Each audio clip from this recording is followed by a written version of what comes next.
right? So physical development is any form of physical body growth that takes place for a human infant or human being, right, throughout the lifespan, from pre-birth to death. Um, so it usually starts in the prenatal stage, right? That is before birth. Prenatal is between conception and birth. Conception is basically when when people have sexual intercourse and the male sperm fuses with the female ova, right? That process is called fertilization, and then once it's done, it's called conception, and then the prenatal stage begins that, and the fetal's journey starts from that point, right? So mitosis takes place, cell division takes place. So from that point, for that 9-month period, is divided into three parts called the germinal stage, the embryonic stage, and the fetal stage, which are varying in lengths. For gynecologists, they divide it into three trimesters, so 3 months each, right? So there are two different ways in which divisions take place. Three parts: the germinal stage or the period of the zygote. This is the first 2 weeks after conception. The unborn child at this point is known as a zygote, and cell division is increasing rapidly, right? Um, this stage will end when the zygote will pass through the fallopian tube into the uterus, and it will attach itself, right? It will implant itself into the uterus wall, and it will get a lot of nutrition from the placenta and the implantation process from the mother in through the uterus, right? It will create a blastocyst, so it will become like a small ball which has a lot of liquid that will protect the infant, right? Then the second stage will begin, which is the embryonic stage, from second week till the 8th week. So first 2 months is this, right? Um, Again, there is a increase in cell division. This in this stage, a lot of differentiation of body parts sort of starts, which is a process of organogenesis, which is the differentiation of the cells forming into different organs of the body, right? In this stage, in the fetus, if you look at the blastocyst, you will see something known as the yolk sac. You'll find the placenta and the umbilical cord, right? The For the baby itself, right?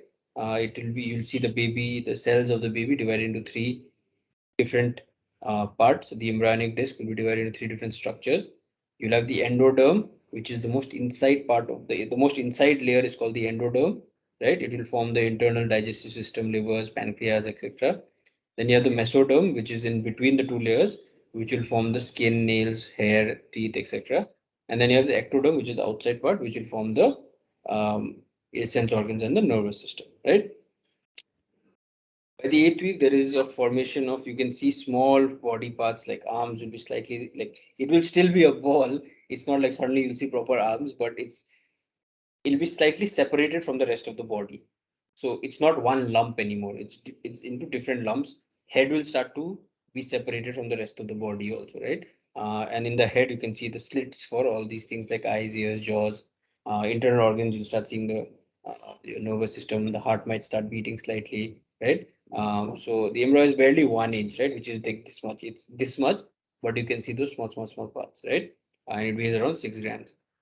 Then the third stage, that is the period of the fetus, starts from the 8th week or the second month after conception till the baby is born, right? Uh, in that 7 month period, from the 9th to the 30th week, the fetus stage, it's going to grow by 20 inches. That's 1.5 feet in height, 3 kilos on average in weight. Obviously, those things are varying. Some things are very clearly seen, such as fingernails, fingers, toes, eyelids, eyes. Your sense organs of taste and smell develop. Audition is there. Audition is actually there when the baby is in the prenatal stage, right? You can actually hear. Heartbeat is really fast at this age. And if you put the fetoscope inside, like outside, you can hear the heartbeat, right? Genitals are also sort of being formed because, like we studied earlier, by the 6th week, the Mullerian ducts or the Wolffian ducts have started to uh, create the sex differentiation, right? So by the 6th week, if you take out the DNA from the amniotic fluid, you can figure out what the gender of what the sex of the child is, right? So at this point, the fetus is moving also. So you can see like hands moving, legs moving. Parents will often say that they can feel the child kick.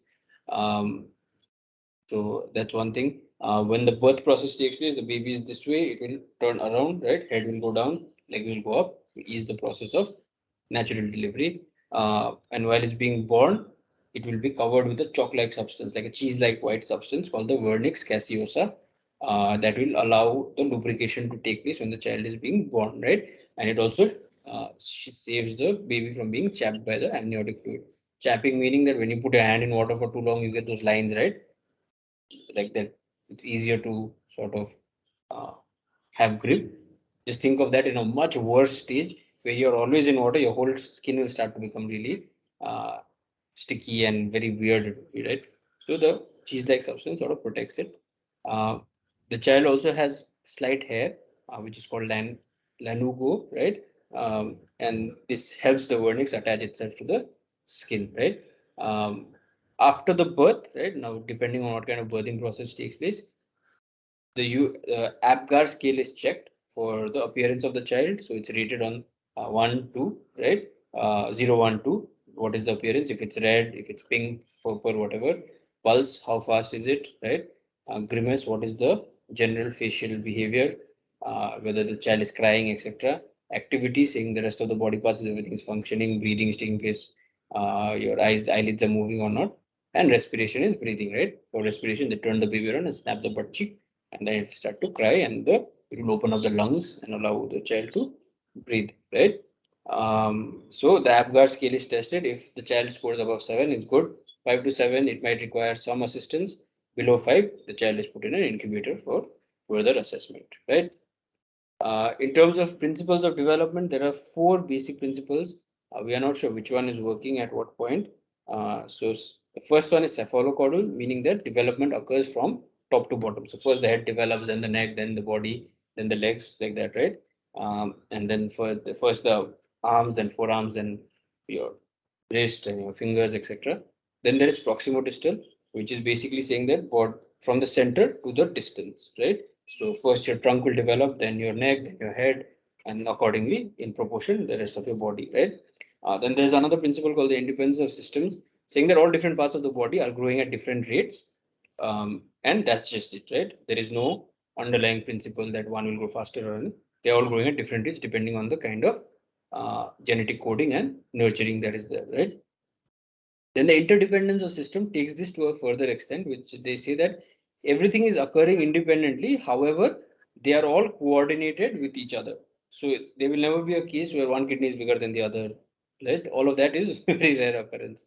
So all of that is coordinated, and the systems are dependent on one another, and they grow at a similar rate, right? So that the body can keep up with everything.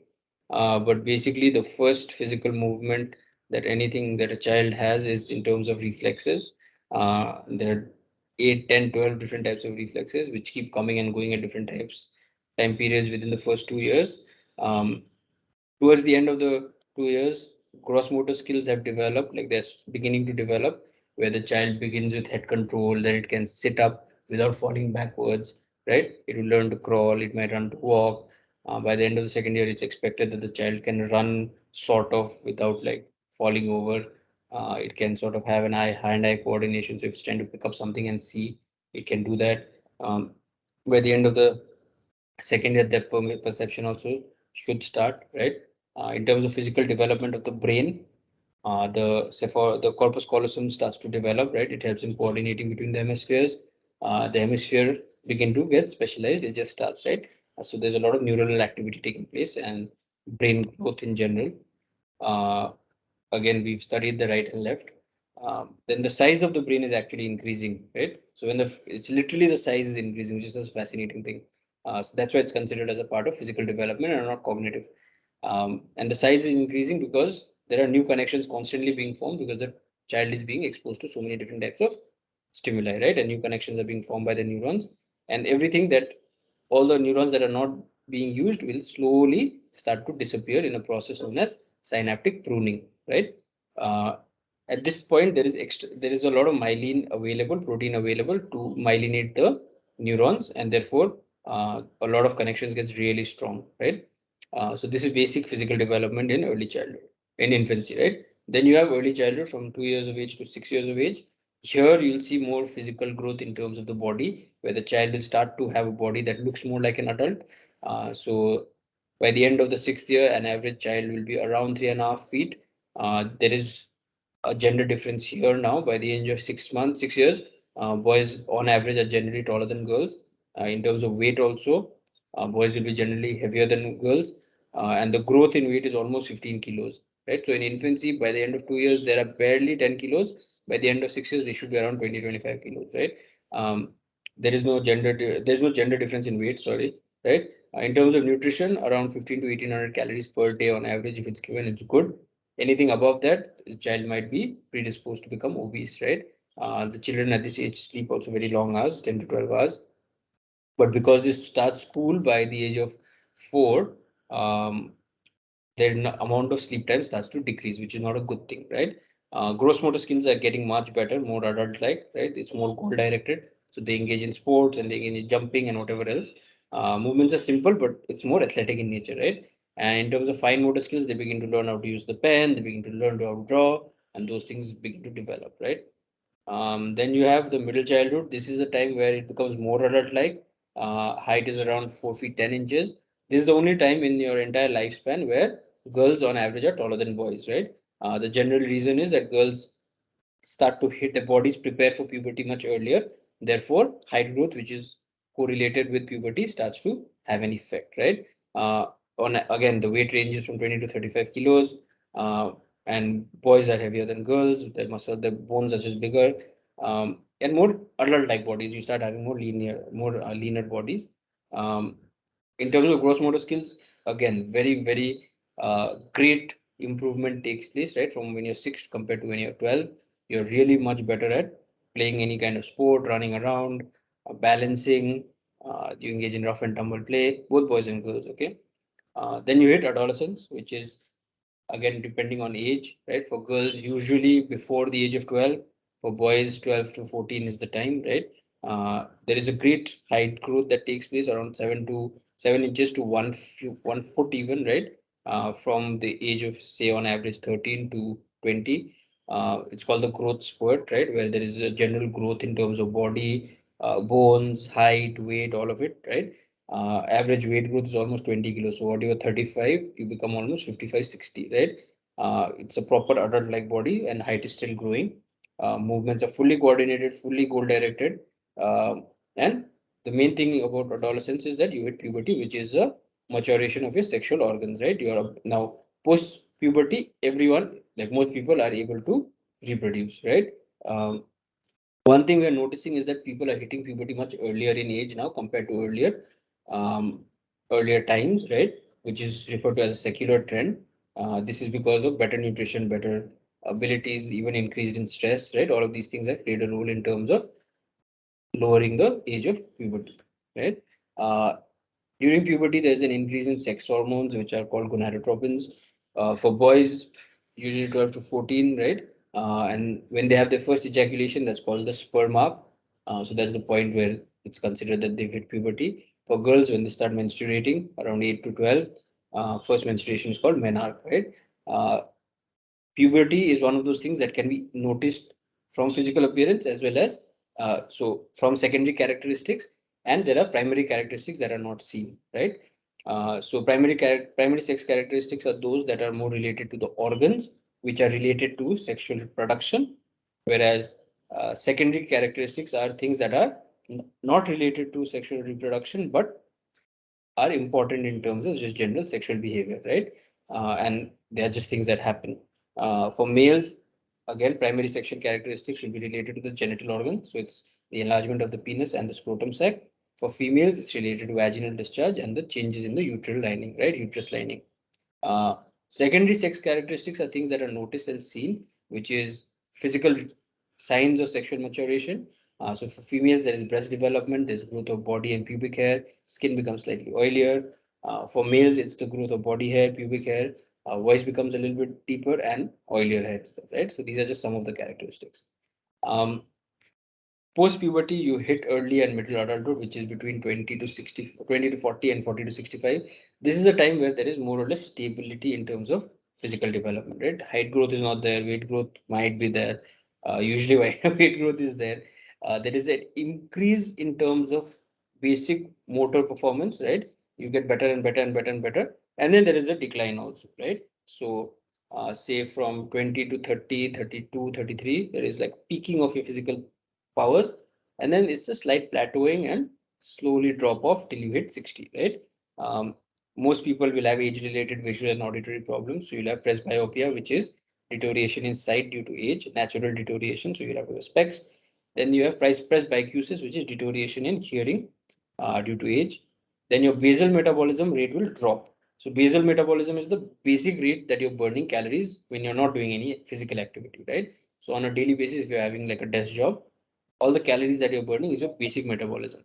Um, that will start to drop. Therefore, people will gain weight, right? Because the amount of calories they burn just sitting starts to decrease and the amount of food remains consistent. So that gap increases and you develop an increase in weight, right? In terms of health, it's optimum. Earlier drops as one gets older, same strength for energy, athletic prowess is there.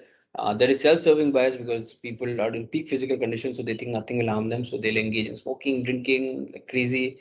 Addictions can develop. By the towards the end of middle adulthood, you start going through osteoporosis, which is the thinning of the bones basically of the body, right? So there is optimum point you'll reach, and then there'll be like a drop off, and the bones will start to get thinner, and you start to have more health complications, and so on and so forth. If you're healthy, like if you're not maintaining a good lifestyle, then you have late adulthood, which starts post 65.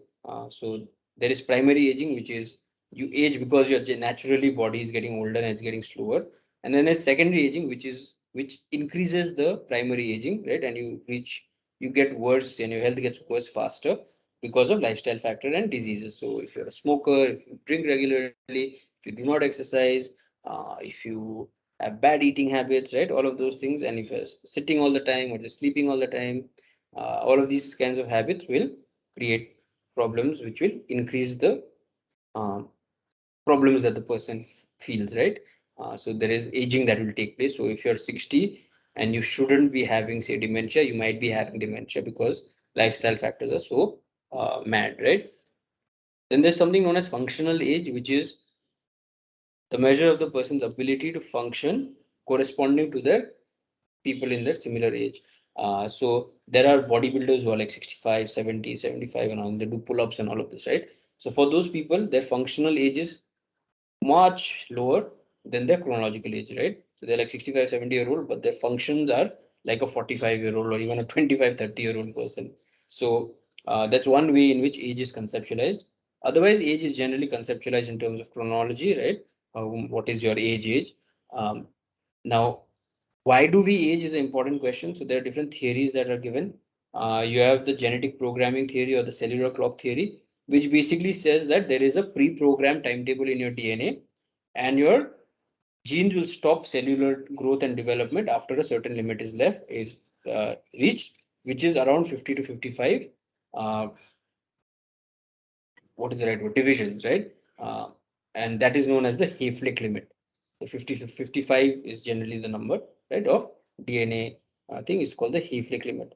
Then you have the free radical theory. This is basically saying that when you're engaging in any form of behavior, your cells are engaging in metabolism behavior, and when they're dispersing their energy, there is one free radical electron that is disseminated per burning of energy, right? And those free radicals over time will start to come together and become toxin to the body and affect the body, right? Then you have the variable rate theory saying that everyone has a different rate of growing older, and it's always affected by external factors. So depending on what your lifestyle is like, you will age accordingly, right? Then you have the wear and tear theory, which is basically saying that because your body is like a machine, the more you use it, it will start to wear and tear, and over time its utility will drop, and therefore you will age and you will sort of die, right?